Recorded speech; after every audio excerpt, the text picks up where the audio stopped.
L'application qu'on a à faire, c'est l'application qui est ici. Donc on a configuré nous les LED, en tout cas on a créé la brique qui permet de configurer les LED. On a créé les briques qui permettent d'allumer et d'éteindre les LED. Ce qu'il me faut maintenant, c'est réussir à programmer tout ça. Donc pour ça, j'ai mon main ici, et je vais avoir je vais avoir mon LED init que je vais pouvoir faire pour appeler, pour pouvoir initialiser toutes les LED. Donc du coup, j'ai ma fonction LED 2 init, LED 3 init, LED 4 init, LED 5 init. Ok. Et je vais faire pareil avec mon LED on, avec du coup LED 2 on, LED 3 on, LED 4 on, LED 5 on. Et pareil pour les éteindre juste après. LED off avec toutes mes LED, donc 2, 3, 4, 5. Et on va voir ce que ça donne. Est-ce que déjà je me fais engueuler? C'est possible.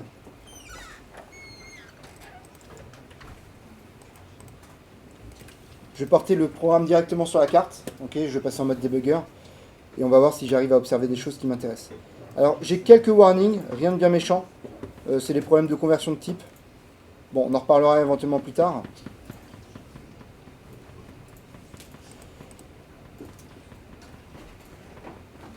Ça tourne, ça tourne. Ok, ça programme, ça run. Et moi, je vois que ça run sur ma carte. Alors, j'ai pas mis...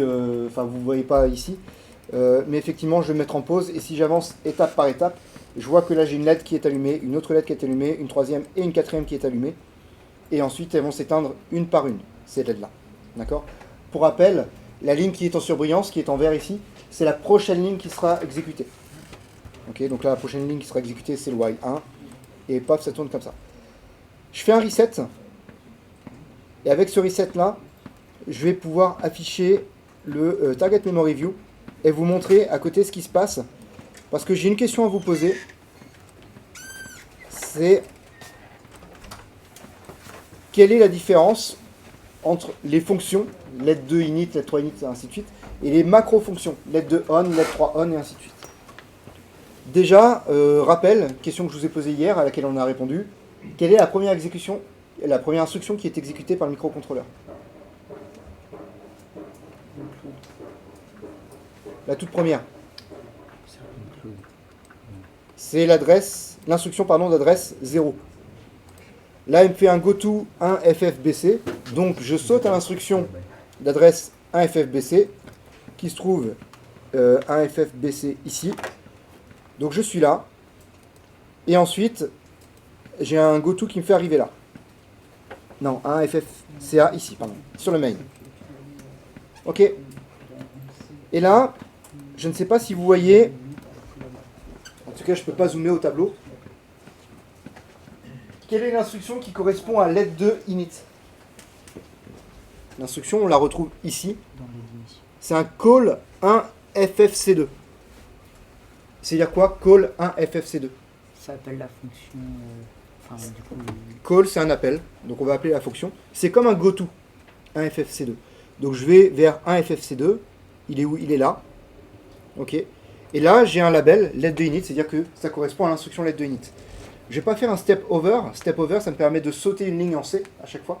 À la place, je vais faire un step into qui me permet de passer à la prochaine instruction. Okay. Et donc là, step into, je rentre dans la fonction 2. Et vous voyez bien que ma flèche, là, elle m'a redirigé ici. D'accord? Et ensuite, selon comment j'écris mon code, je vais avoir quelques instructions qui vont faire le traitement que j'ai demandé ici. Donc là, le traitement, j'ai un move ftrisa, ce qui me permet de lire la valeur de trisa, j'ai un end, j'ai un move wf. En gros, ces trois instructions-là me permettent de mettre à jour la valeur de trisa comme je m'y attends. L'instruction du milieu, c'est un end, vous la voyez ici. D'accord? D'ailleurs, vous voyez le end, c'est avec la valeur 0xef. C'est parce qu'en fait, à la compilation, il a déjà calculé la valeur complémentée de mon 0B0001000. Ok. Alors, vous avez vu le call, je vous ai dit, c'est comme un goto. Mais c'est quoi la différence entre un goto et un call? Ça amène la fonction. Alors, regardez, j'avance encore un petit peu. Je fais du... il il est passé où ma fenêtre de On debug là? revient là où on était avant. Ouais, c'est ça. J'ai perdu ma fenêtre de debug. Ils sont où mes boutons? Ouais. Effectivement, la différence entre le goto et le call, c'est qu'avec le call, il y a toujours une instruction return qui est associée, qui permet de revenir à l'endroit d'où j'ai appelé ma fonction. D'accord? La différence, elle est là. Donc si je reviens, toc, je rentre dans ma fonction 2, j'avance, et là j'ai ça, et en fait c'est la fonction return, l'instruction return 0 qui me permet de revenir directement ici. Donc vous voyez, let 2 init, let 3 init, let 4 init, let 5 init, ce sont des fonctions. Les fonctions, en C, on les appelle, donc c'est-à-dire on saute aux instructions qui sont dans la fonction, et après à la fin on a un return qui permet de revenir là où j'étais. Ça c'est une fonction, c'est ce que vous connaissez. D'accord? C'est le cas pour les trois fonctions. Vous pouvez juste voir que le code, effectivement, est peut-être un petit peu différent selon comment je l'ai écrit. Vous voyez que let 2 init est un peu long, let 5 init est un peu long, alors que mon let 3 init et mon let 4 init sont très simples.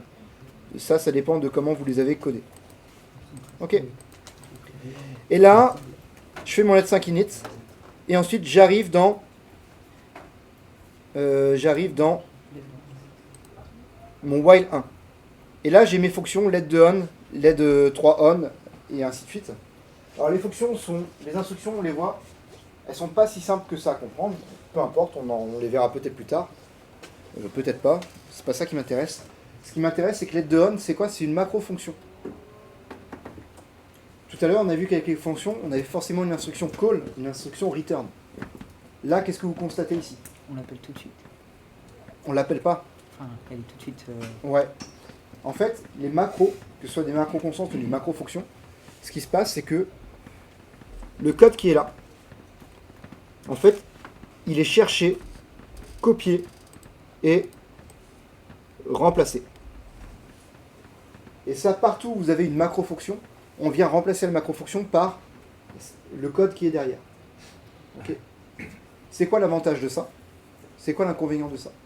L'avantage, vous voyez peut-être. Si je refais un petit reset, je fais un reset.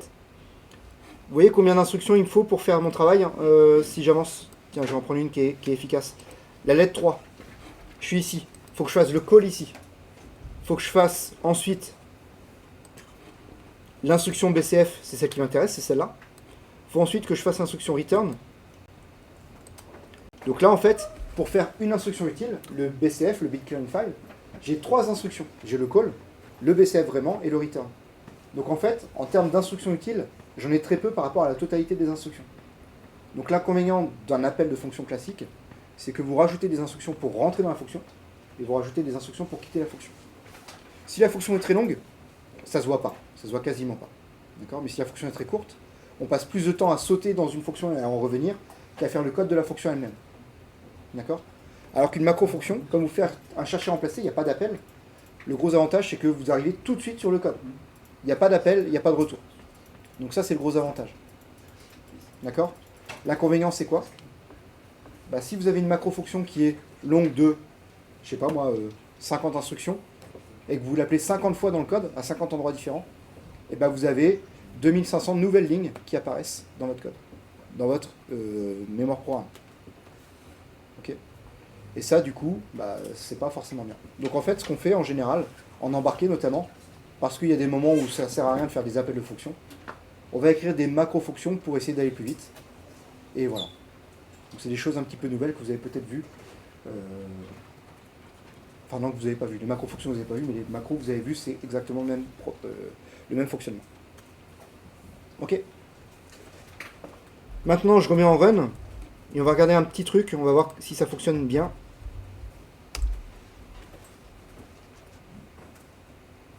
Donc j'ai essayé d'aller analyser l'état des broches et voir un petit peu comment ça évolue avec le temps. Ok. Donc j'ai sur mon PC un utilitaire qui me permet de regarder ça. J'ai l'impression qu'il a du mal à démarrer. Et comme j'ai beaucoup de rouge, je me demande s'il ne rentre pas en conflit avec le scan. Toc. Ça, on s'en fiche.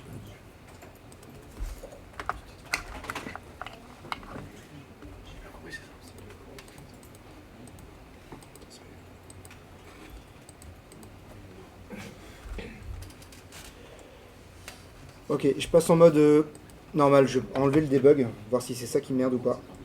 Je suis pas sûr pour la partie secrète. Possible.